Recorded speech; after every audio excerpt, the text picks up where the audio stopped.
You know, for the longest time, I thought when I finally do my 100th video on this channel, I've got to make it something epic, right? Something monumental, something just balls to the wall crazy in every respect. And then I saw Terrifier 3, and I thought, that'll work. So for the 100th time, welcome back everybody. I'm Jake, the Scary Story Guy, and today we celebrate the return of Art the Clown to our hearts, our screens, and to the waking nightmares of his enemies. And let me just say, if you're a returning viewer, thank you for being here during the early days of this channel whilst I ironed out all the kinks. You good people suffered through piss-poor jump cut editing, far too many belches, and an intro jingle that was almost 10 seconds long. But if you're new here, I can't promise that you'll agree with all of my horror movie hot takes, for instance that Black Christmas is a far superior holiday slasher to Halloween, but I can promise that you will be entertained, enlightened, and quite possibly even beguiled by my charms. So please, like and subscribe. Anyway, that's enough of that. 5 years after the massacre that our girl Sienna survived in Terrifier 2,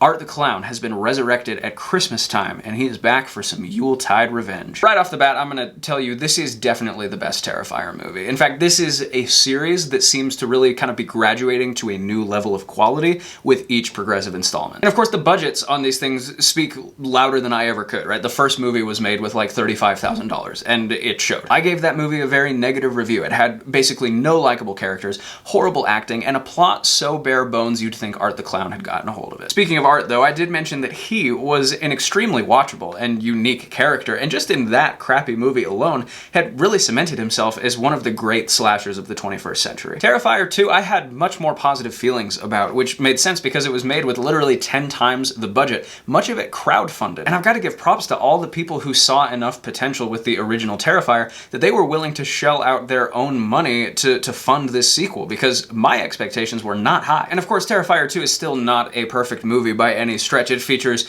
some of the worst acting you will ever see, I truly do mean that, as well as a runtime that it should probably be a crime, honestly. Nevertheless, the 2.5 hour long killer clown movie did manage to win me over with an even better performance from Art the Clown than the first one, as well as the introduction of Sienna Shaw, whose portrayal by LaVera I'm already content to rank as among the best final girl performances of all time. Which brings us to Terrifier 3, which was given a nationwide theatrical release last month, and once again increased its budget by an entire order of magnitude. And as with the other films in this franchise, the budget really does show, because, you know, it's not on the level of the truly big budget horror movies as far as the effects go, but the effects, the gore, it's all way better in this one. In fact, I'd go so far as to say that the violence in these movies actually gets harder to watch as the series goes along, just because it's feeling and looking so much more realistic. And there was even one moment where I thought to myself, for literally the first time in the entire series, oh, that was freaky. I mean, like a genuine scare, not like your usual bloodbath kind of thing, but like an honest-to-God horror movie effect that really worked. The increased budget also shows in the performances. We still have to deal with this f***ing kid, unfortunately. He still looks the exact same, even though he's supposedly aged 5 years. But other than him, all the main acting roles are at least entirely serviceable. I especially want to give a shout out to Alexa Blair Robertson, who's really never acted in anything other than some Diary of a Wimpy Kid movie. She plays a true crime podcaster who's obsessed with the Art the Clown murders, and she's just so insufferable about it, as, you know, basically everyone who makes money off of true crime content is. But anyway, in a movie where lots of people get killed in horrible ways that they don't deserve, there does seem to be at least an angstrom of cosmic justice to that one. Spoiler alert, I guess, but if you really thought that girl was gonna survive this movie, that's on you. Speaking of performances, I really do just need to spend most of the time here gushing about LaVera and David Howard Thornton. We'll do Sienna first, as she's now officially, I think, my favorite final girl of all time, and I think maybe that's just because she hasn't been overdone yet. I'm sorry, but how many shitty Halloween movies can they make before we all just kind of look at Jamie Lee Curtis doing this yet again and being like, yeah, you know what? I'm over it. Neve Campbell, another hot take. I just never really got the Neve Campbell thing. As far as I'm concerned, Courtney Cox is the lead actress of those movies. Man, I'm just making all kinds of enemies here today. But I think Sienna is the rare final girl who actually elevates the movie herself, instead of just kind of being the vehicle that carries it along to its inevitable destination. And for me, that comes down to two things. One, the director clearly has a lot of affection for this character. And two, LaVera is just a really, really good actress. Like, I talked a lot in in my last video for Terrifier 2 about what she does well there, so I'll leave it at that. But just, I want to add that in this movie, her character has gone through a level of trauma that you really buy because of the quality of the performance. Because most slasher sequels, they're just like staring dramatically off into the distance like it's been 2 years. But you don't really buy that anyone's been traumatized. But with Sienna, you really do feel like she has been irrevocably changed from the second movie, right? There's this trauma just kind of buried very close to the surface. You sense that just like if she hears one wrong noise, she's just gonna completely snap. My only complaint is that while she did get some badass moments in this film, her strength wasn't nearly as on display as it was in Terrifier 2, which is one of the reasons that movie was so good. So even though I understand that, it has its purpose with the character, I do hope that in the next installment, we kind of get back to that. But finally, guys, let's talk about David Howard Thornton, who frankly is the entire reason that this franchise is so successful.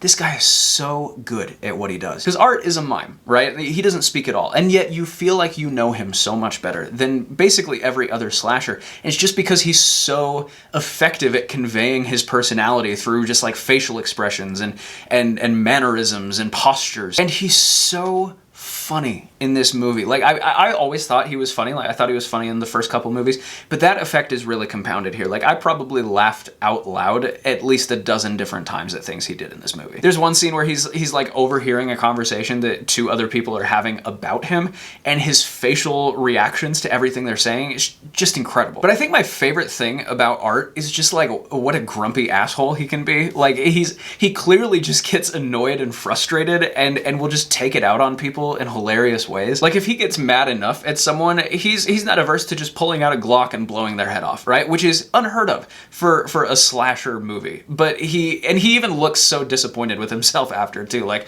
oh man, I could have made that so much more fun. There's also a moment near the end of this movie, which, I'm sorry, mild spoilers here, but Sienna ends up tied to a chair. And she obviously killed Art in the last movie, so he feels like he's got a score to settle here. And every time he walks past her in this scene, he just like smacks her in the back of the head with such attitude, just like a f you every time he passes. And it's in like the most intense scene of the movie, or one of them, but it just gets funnier and funnier every time he does it. I don't know how they're gonna up the ante with him in the next movie. I mean, he's just firing on all cylinders here. I hope they don't try and do too much, right, and lose sight of his character. But honestly, I'm so pumped for the next movie just because Art the Clown is just straight up one of the most fun characters in horror movie history. I'm not taking arguments on that. He just is. As far as negatives go, I still think this movie is too long. Right? It's 2 hours. And call me crazy, but I do think that a movie about a killer clown that's frankly light on plot should probably be shorter than that. I also thought, and maybe this sounds like it's contradicting what I just said, but that there was some stuff that felt like it was cut out of this movie that probably should have stayed in. There was a scene near the end that I was 100% convinced for like a couple minutes that it was a dream sequence, that Sienna was gonna wake up and scream and be like, oh, shit, I'm so glad that wasn't real. And I saw online that tons of other people had the same thought. They thought that was a dream sequence for a couple of minutes, but no,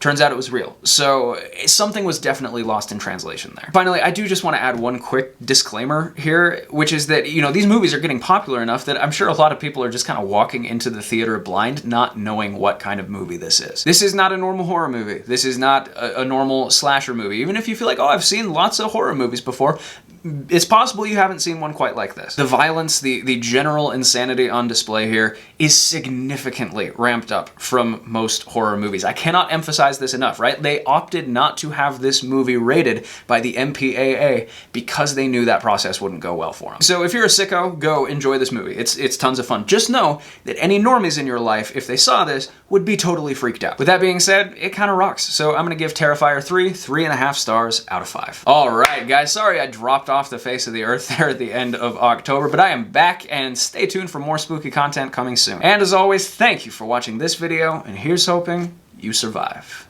to see the next one.